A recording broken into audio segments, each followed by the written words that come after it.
have an in-depth knowledge of this particular fixture, of what it feels like to be at the heart of it.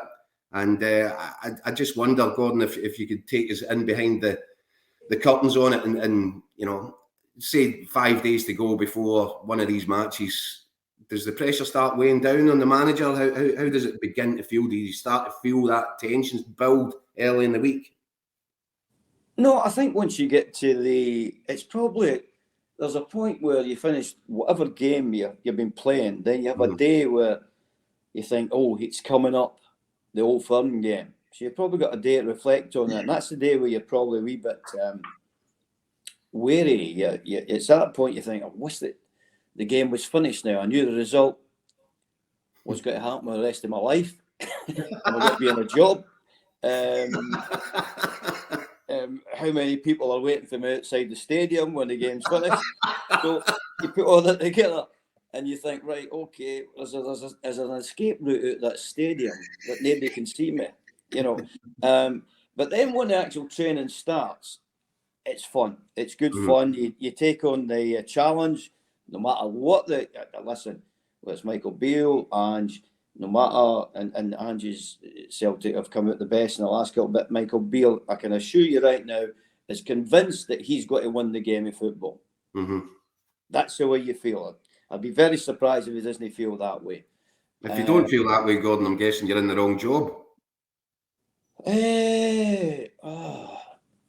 I don't know. It depends. It depends on your players you've got and how the form they're in and all the rest of it. And it's not just a kind of let's put the form out the window sort of thing for Michael Beale at the moment. I think if you look at it in general, apart from the Rangers one, I mean, he's probably the most successful manager the Rangers have had in terms of initial run in the league. It's phenomenal. But I'm afraid your status is only by a number of wins. I keep saying that the only collateral in football is winning games of football. It's only collateral. It doesn't matter whether you've got the best hospitality, best this, the best that, commercial manager. It doesn't matter.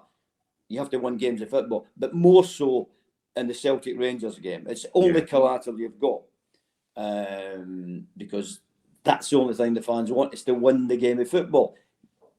Don't tell me how you got to win it. Don't talk to me as a fan what you've got to do, what your plans are, how good the football's got to be. Just win the game of football. That's all they're interested in.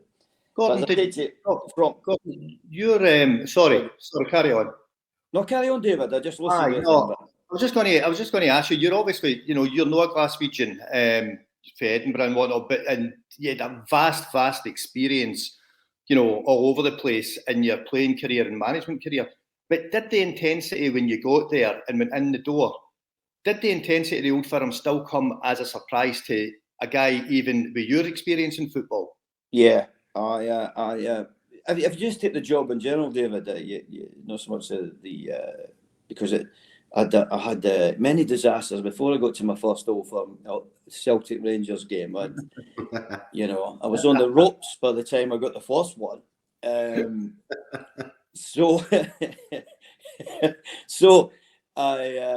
I did. I thought it was different. I thought I was ready for most things in football, but I wasn't ready for this. I wasn't ready for the scrutiny, everything else that goes with it, the intrusion in your life, blah blah blah, the intensity. So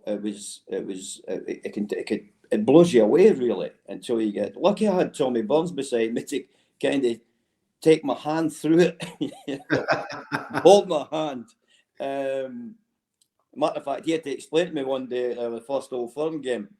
I think we were 2-0 down, and I heard this song, Chesney, what's the score? So I'm looking a bit going, what's all that about? I really should have been concentrating on the game at the time, but I just thought this was intriguing. This Chesney, what's the score? And if you watch it, so I gave Tom a shout. I says, Tommy, what are they shouting about? And Tommy just went, they're talking about you. You're Chesney. Who's Chesney? He said he explained it was a guy for Coronation Street. Fine, good.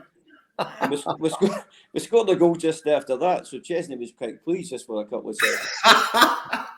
So, but it's amazing when the game starts. I was talking about the build-up. I think the build-up's quite enjoyable.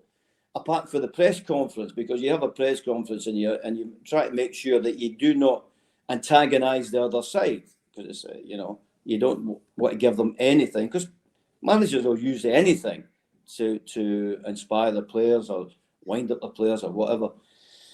So that's the only part about it. Then you get to the stage where on the day before the game, you think, bring it on. I'm ready now, And this is the emotions you go through. And then you wake up on the Saturday, the morning of the game thinking, wow, this is horrible again. Because you sat there for 3 hours thinking, have I picked the right team? What happens if this happens? What will I do if that happens? And that's a long period.